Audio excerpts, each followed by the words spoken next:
सबसे पहले तमाम मीडिया के दोस्तों का बहुत ज़्यादा शुक्रिया कि आप हमेशा की तरह हमारी आवाज़, हमारा मौक़िफ़ और हमारे मुतालबात को हकाम बाला तक ना सिर्फ एहसन तरीके से पहुंचाते हैं, बल्कि जब भी हमें ज़रूरत पड़े आपकी मदद की,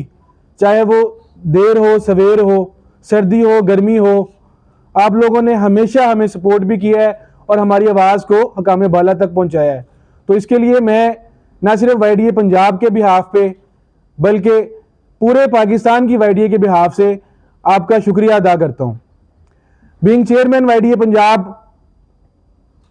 आपको मैं आज एक रुदात सुनाने आया हूँ, क्योंकि आपके कैमरों ने, आप सब दोस्तों ने पिछले कई सालों से ये तमाशा देखा भी होगा और कवर भी किया होगा कि आखिर क्या वजह है कि हर 3-4 महीने के बाद कुछ लोग आते हैं इस इदारे के बाहर। ये पाकिस्तान मेडिकल डेंटल काउंसिल, जो कभी PMC कभी PMDC इस तरह की खेलों में पड़ा रहा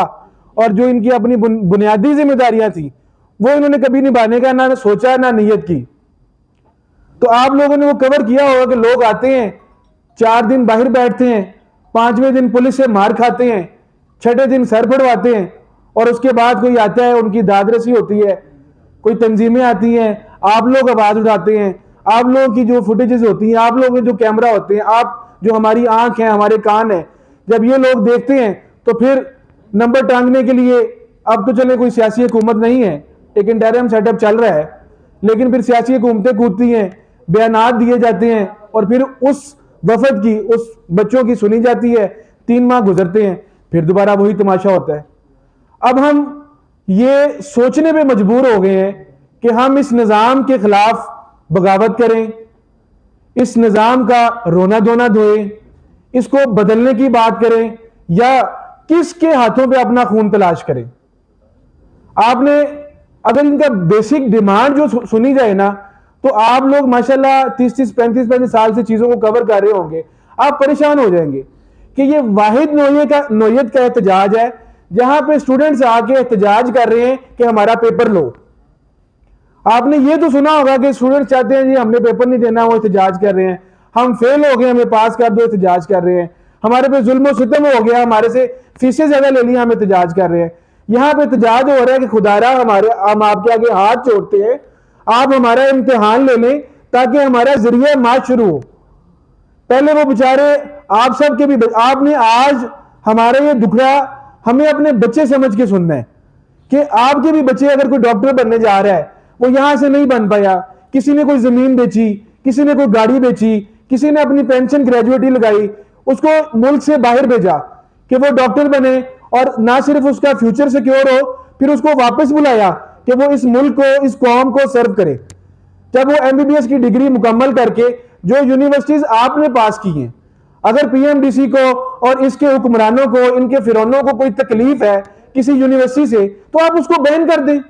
आप उसको वीजा ना इशू करें। आपसे सारा अप्रूवल करवा के लोग लाखों रुपया खर्च करके यहां से बाहर जाते हैं, अपने माँ बाप, घर, बहन भाई, अपने अजीजों कारब, छोटी मोटी इमरजेंसीज, परेशानियां, खुशी गमियों से दूर रहते हैं। उसके बाद जब वापस आते हैं तो घर वाले क्या एक्सपेक्ट कर रहे होते हैं, हमारा बच्चा डॉक्टर बन के आ गया, अब हमारे भी दिन बदलेंगे, अब जो हमने ख्वाब देखे थे वो भी पूरे होंगे, अब ये और कुछ नहीं तो अपना खर्चा उठा सकेगा। लेकिन जब वो यहां पे आता है,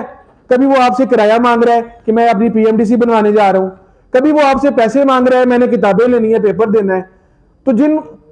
लोगों के घर वालों में, फैमिलीज में, मेरे खानदान में पढ़े लिखे लोग नहीं है ज्यादा, लोग पूछते हैं कि वो 5 साल जो हमने तुम्हारे पे 30-35 लाख रुपए लगाया, तुम हर साल कहते थे मैं इस दफा घर नहीं आ सकता, मेरे पेपर हैं, अब कौन से पेपर दे रहे हो? चलो एक एतराज था, आपने मुल्क का रूल बना लिया, हमने मान लिया, तो भाई फिर उसका शेड्यूल क्यों नहीं देते? क्या तकलीफ है? असल तकलीफ है अपने जो है ना वो रूह की तस्खीर कि ये हमारे पास आए,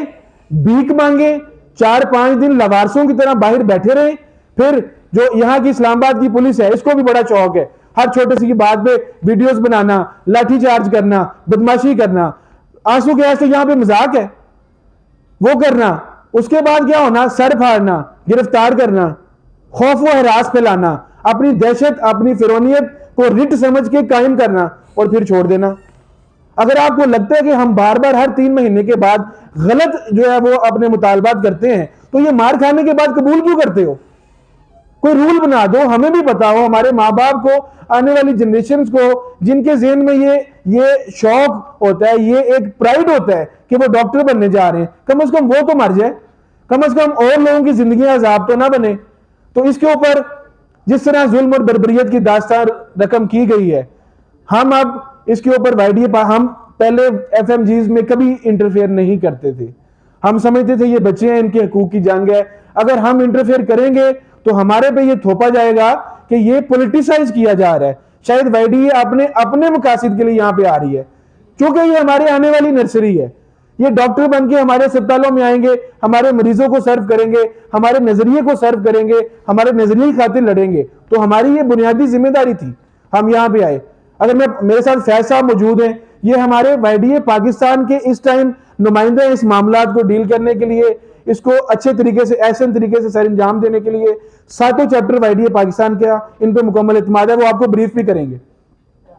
हमारा पंजाब पहले मूवमेंट में चल रहा है, जो वहां पे रिवैम्पिंग के नाम पे करप्शन चल रही हैं, जो वहां पे अपनी मनमानियां कंपनियों को ठेके दे के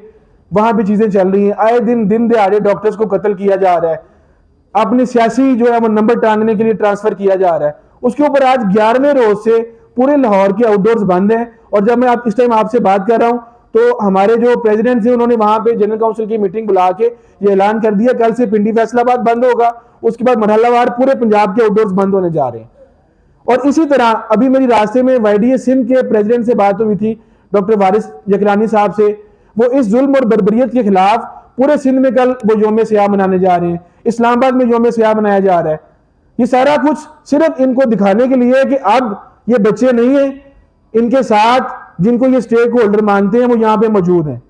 तो हम बड़े क्लियर कट मुतालबात हैं कि जो इंटरनेशनल लेवल पे हो रहा है, आप एग्जाम का शेड्यूल दें हमें, आप बच्चों की फीसों को जो आप करप्शन कर रहे हैं, आप एक टेस्ट में जो एहतजाज के मारने के बाद ही टेस्ट लेते हैं, फिर अरबों रुपए खा जाते हैं। इतने ये बेशरम लोग हैं कि इनको जरा शर्म नहीं आती। 4 दिन से बाहर पड़े हैं, आगे बड़े बड़े बयान देते हैं इनके सदर भी और ये असिस्टेंट कमिश्नर भी और सारे लोग कि ये डॉक्टर्स हैं, हम इनकी बड़ी इज्जत करते हैं। 4 दिन से इतनी तो किसी को शर्म नहीं आई कि इनको अंदर चारदीवारी में बुला लें। बेचारे लावारसों की तरह इसी मुल्क के क्रीम ऑफ द नेशन सड़कों में पड़े हैं, इतनी ठंड में पड़े हैं। तो अगर 72 घंटों के अंदर अंदर ये तमाम मुतालबात जो आप अभी फैज साहब आपको बताएंगे भी कि इनकी बातचीत चल रही है, वो पूरे नहीं होते, तो फिर हम मजबूर होंगे इस एहतजाज को, इस छोटी सी सड़क और इस बोसीदा करप्ट ज़दा इमारत के बाहर करने के बजाय मुल्क गिर, गली गली, कूचा कूचा, हस्पताल एहतजाज होंगे। और फिर इसका दायरा कार आउटडोर से इंडोर्स की तरफ जाता है, इमरजेंसी की तरफ जाता है, जहां भी जाता है इसके जिम्मेदार हुक्मरान होंगे और ये लोग होंगे। क्यों कि अब हमने ये फैसला कर लिया है कि हर 3 महीने के बाद अपने छोटे भाइयों को यहां पे जलील नहीं करवाना, उनके खून नहीं बहाना, उनको गिरफ्तार नहीं करना। अगर इन्होंने अपनी ये रविश पूरी करनी है तो एक ही बार सारा मुल्क एहतजाज पे है, उसको पकड़ के अंदर कर ले, फिर देखी जाएगी जो होगा। बहुत शुक्रिया।